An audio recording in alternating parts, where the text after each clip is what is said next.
We are here today with Praise Odigie Paige, who recently premiered her short film that she directed, Birdie, at the Sundance Film Festival. First of all, Praise, how are you today? Thank you for joining us. I'm doing really well. Thanks for having me. Of course, I wanted to start by asking you, what were some of the films that either you grew up watching or were like an inseparable part of your journey to learning that like this is what you want to do? Mm, oh my goodness.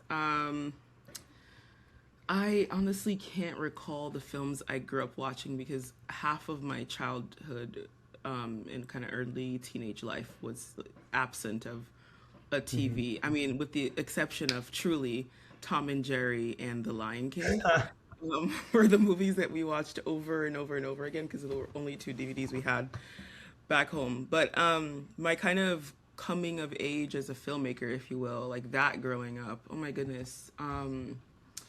So many amazing women filmmakers. I mean, Jane Campion is definitely a film hero for me. I've really fallen in love with a lot of Sofia Coppola's films. Usman Sembene, also really, really critical. Goodness, it's like a hard one to do, like right on the spot. We may have to come back to this one because I And want to make sure sure, I feel like there's some critical ones that I'm missing that I'd love to try and we remember. can get I back mean, to it. okay, okay, cool. So let's talk about this one a little. As you've spoken about, that this was inspired by you and your sister migrating from Nigeria and moving to the US. At what point did those personal memories start to feel like a film? That's such a great question. My process usually looks like slowly over a period of time. It's my version of kind of letting the film breathe because once it's written, I find that it's hard. Editing is not my favorite process. Let me just Uh, say that. So, and an important part of the process, but I think I have really the most fun in the process of just collecting memories and also impressions over mhm. time.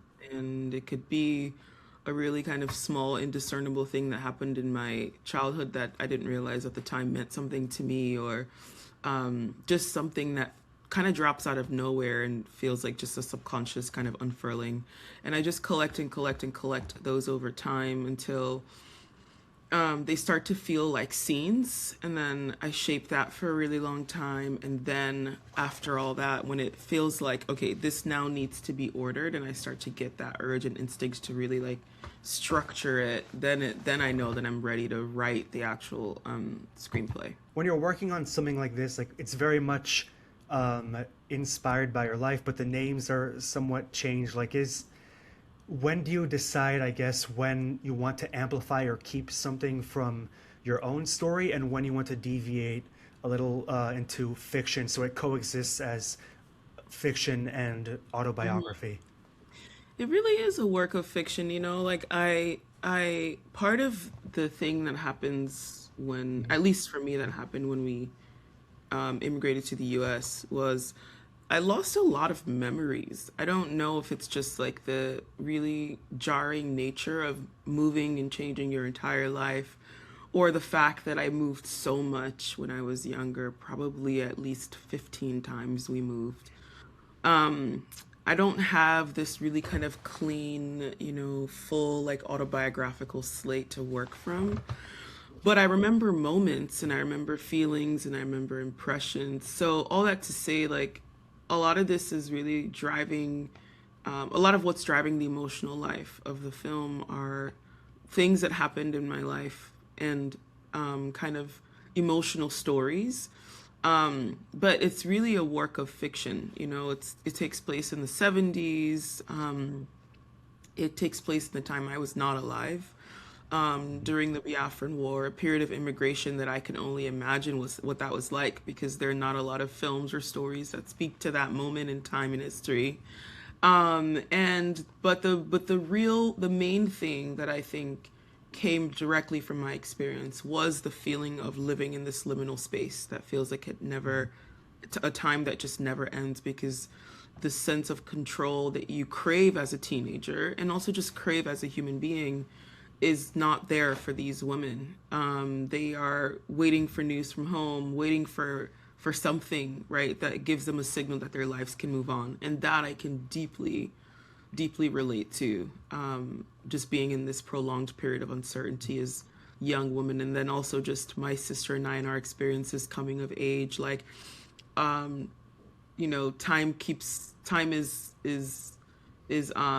precarious, but your adolescence is just continues to unfold, even in that prolonged period of uncertainty. So I remember those tensions between the freedoms that we desired and the things we were longing for and the reality of our lives kind of being stuck in this place in time.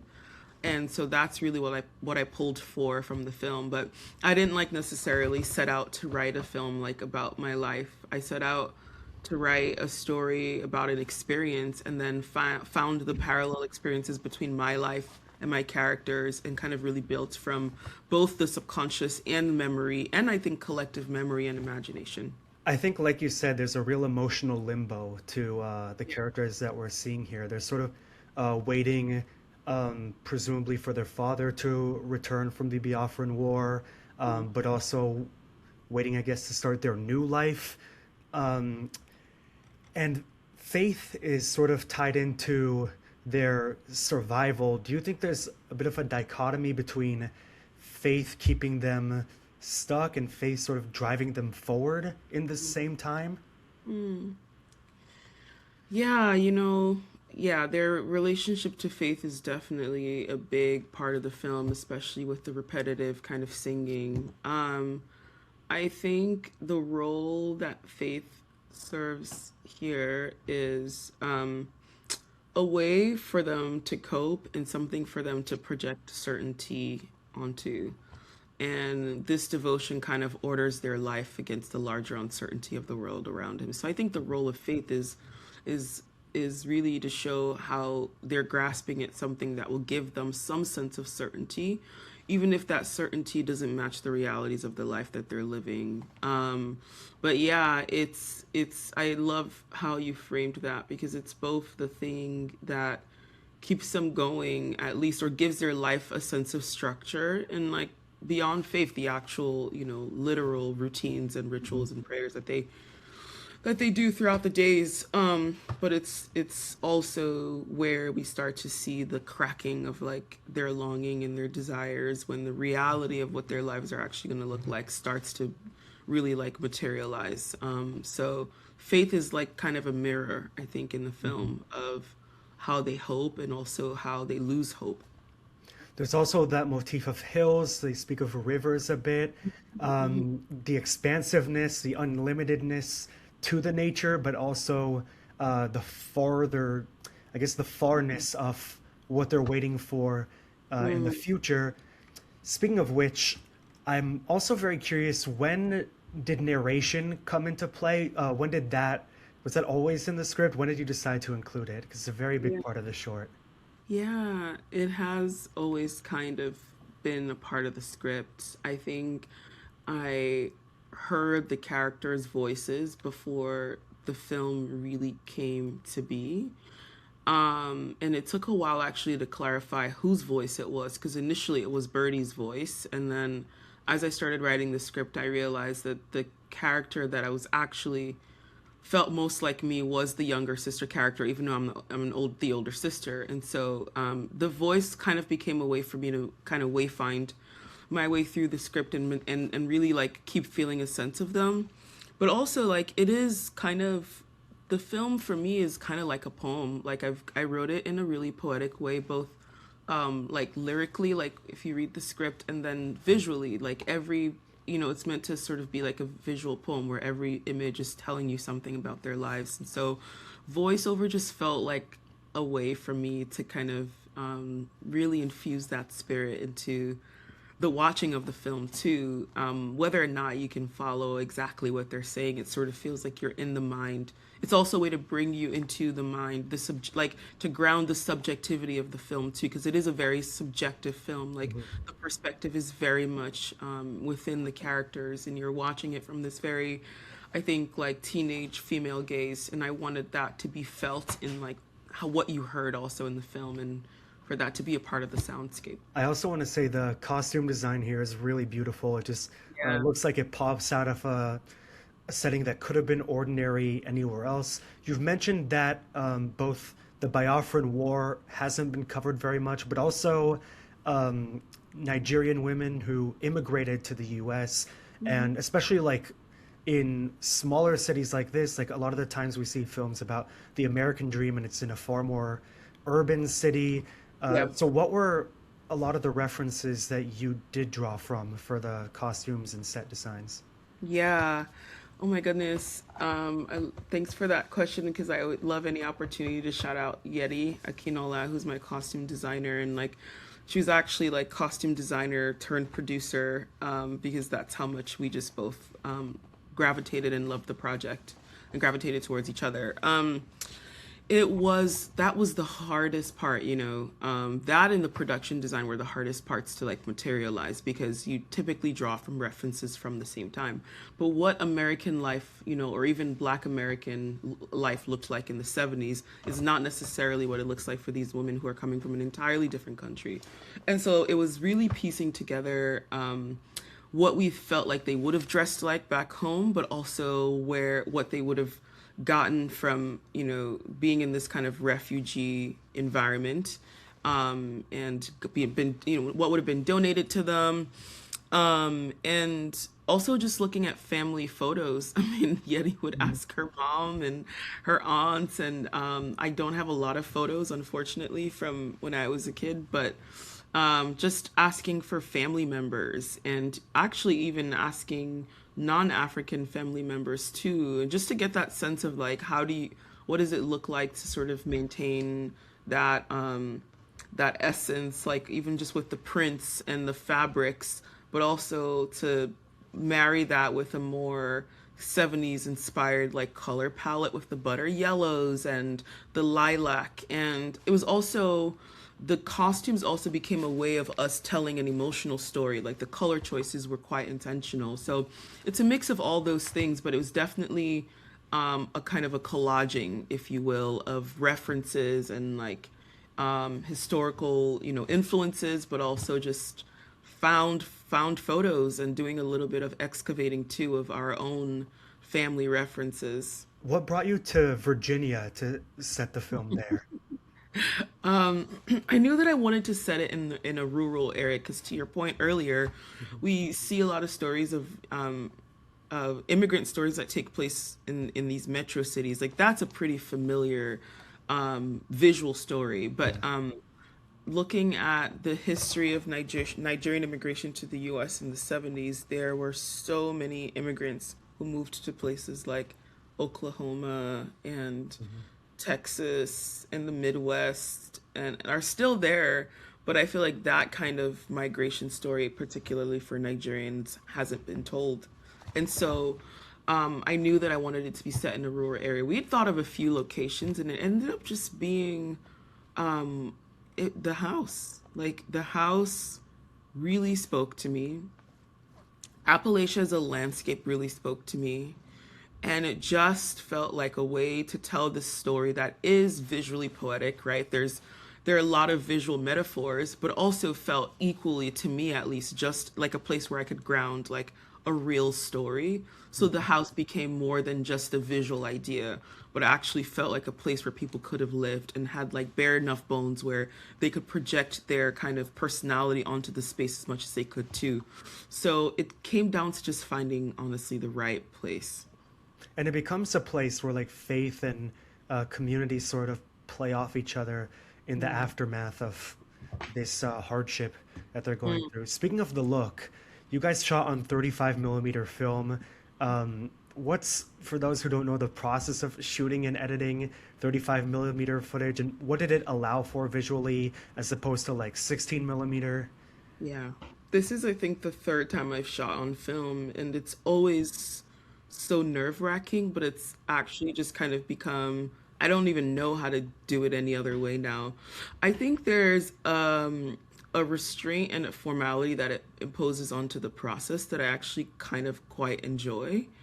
It forces you to be economical with takes, which you have to be anyway, if on a project with this kind of budget where you need to be economical with time, the primary decision factor, because Lydia and I had talked about 16 versus 35, and we went back and forth about that over time. We knew we wanted to shoot it on film, and it had to be because, one, it's period. And so for that, like, suspension of disbelief and, like, also, like, creating an archive of, kind of film in a time that doesn't exist yet, right? It felt like really important to kind of put a stamp on that time with something that felt timeless.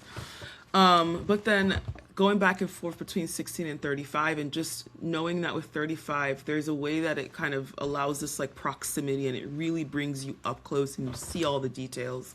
And that felt like just really perfect for the film, even though it was a hard decision financially. The process is doing the best you can, trusting in the image that you're creating, even though you know it's not going to quite look like what you're seeing on the viewfinder, and just praying for the best in the scanning process, paying and just yeah, I've come to really like the thrill, the thrill of like waiting to see your images in their realist form for the very first time, and also just it's a romantic thing, whether we like to admit it or not. That's why we're doing it. Is that it feels really romantic to be shooting in this really like tactile way, and I just felt right for the time period. It felt like to tell that kind of story well, we needed to like lean into texture and real texture, because there's so many things that we had to really formulate, because we couldn't just kind of copy and paste. We needed to recreate everything from scratch. So this felt like a way to honor the originality of that process.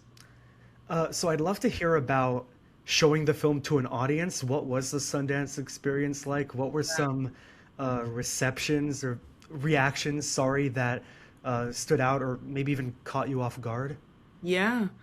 I mean, it was incredible. Like, I feel like, for the first year of making this film, or the last year of making this film, it's like you're being guided by your internal compass as an artist. This is definitely a film that I made without too much focus on, how it would be received in some senses, right?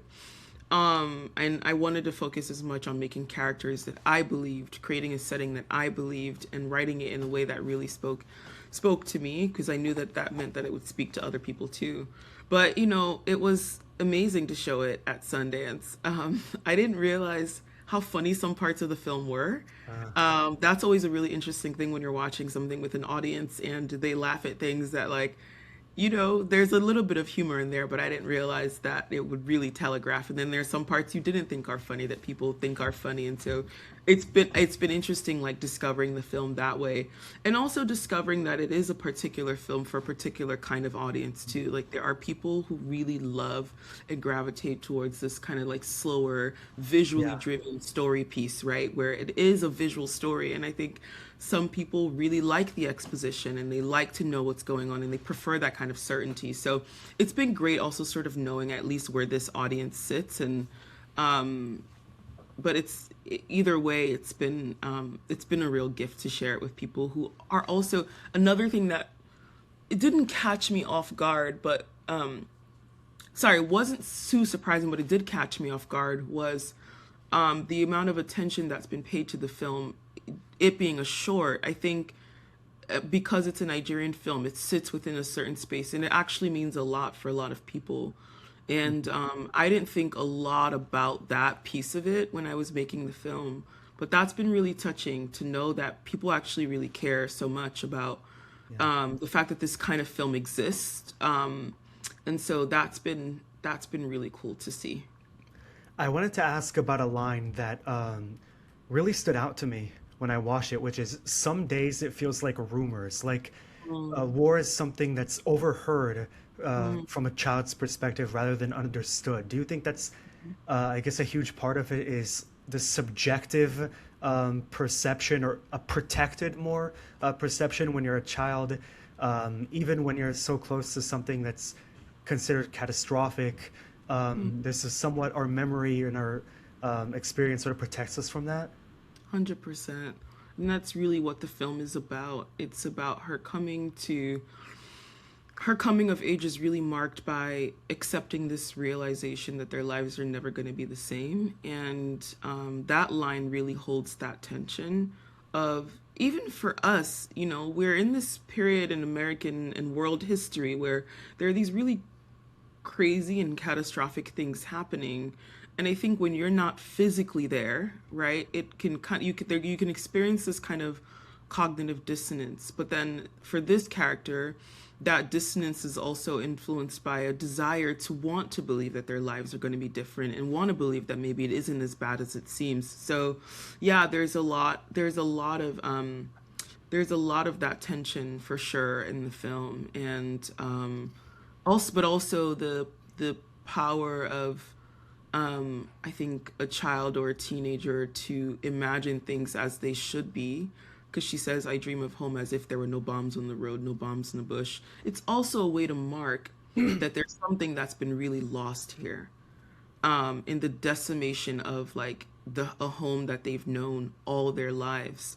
That is kind of unimaginable. And we use that word as sort of like an inflamed metaphor, but like really some things are truly unimaginable for some people to really accept and hold on to. So I think that's also a way of marking the gravity of this moment and the loss, that it's not just, a loss of potentially their father or the people, their family back home, but it's a loss of a home that they've known for their entire lives. And that's a hard thing for someone to their age to grasp. Yeah, absolutely. When, like you said, when we're younger, we don't yet understand this concept of change or the Yeah. world beyond us. Um, so we understand more the world as it should be because, Mm. maybe we haven't yet learned this unfairness that may or may not come across us. Yeah. If it's fine, I'd love to double back to the beginning if you maybe Oh my gosh, have yes, my any favorites. have any thoughts. Maybe let's put it this way. It doesn't have to be even a movie that um, influenced you to make films, but let's say you were speaking to someone and they said they haven't seen this movie, you would like say drop everything and watch this right now. The problem is that there are too many, but what I can talk about are filmmakers, Yeah, for specifically sure.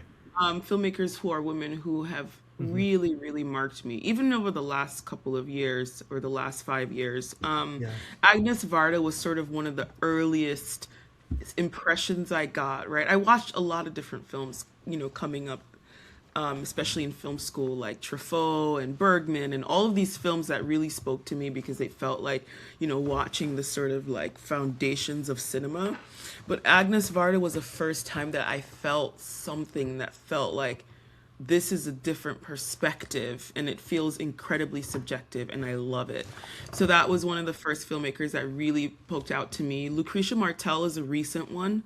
La Cienega is definitely a film when people tell me that, and La Nina Santa was like a big inspiration for this film in terms of sort of the Catholic, environment, and then also just the surreal nature of being a teenager, and all the contradictions of Yeah. adolescence. But La Cienega was a film that I watched, and I was like, wait, that was actually the film that brought Lydia and I together, because we Ah, both shared a wow. deep love for that film. And Jane Campion is just like the love of my film life. Hmm. An Angel at My Table. It's another one that like makes me cry, want to cry every time I think about it. And I want everyone to watch that film because it's so gorgeous and tender and touching. And it's also another film that really encouraged me to lean into the earnestness of voiceover, because I think I was quite shy about that before. But the way you hear like Janet Frame's voice in the film is just like, ugh, it gives me chills every time. I love that film so much. And then Mira Nair, like, I mean, she's incredible. And like just thinking about, voices from the global south, like that's been a real battery in my pack. And of course, like Julie Dash, Daughters of the Dust. I mean, it's on everyone's favorite list, but you have to give her flowers.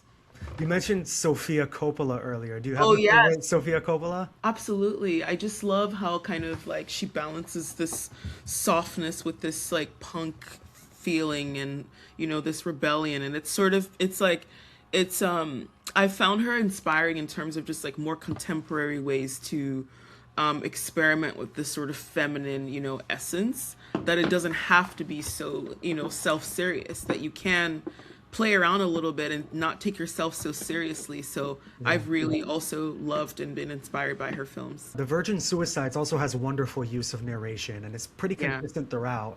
But it Yeah. kind of it hints at the right things, and then also lets you guess everything else until you actually see it. Also, that heartbreaking scene where they're on the phone with those boys and they're playing the music, like that, incredible Yeah. scene, just to show how in this kind of isolated life, little mementos from the outside world can mean so much emotionally to you. Yeah. Well, congratulations again on premiering Birdie at Sundance, and thank you, Praise, for all your time. It's been really great having you. Likewise, thanks for this conversation. It's been really fun.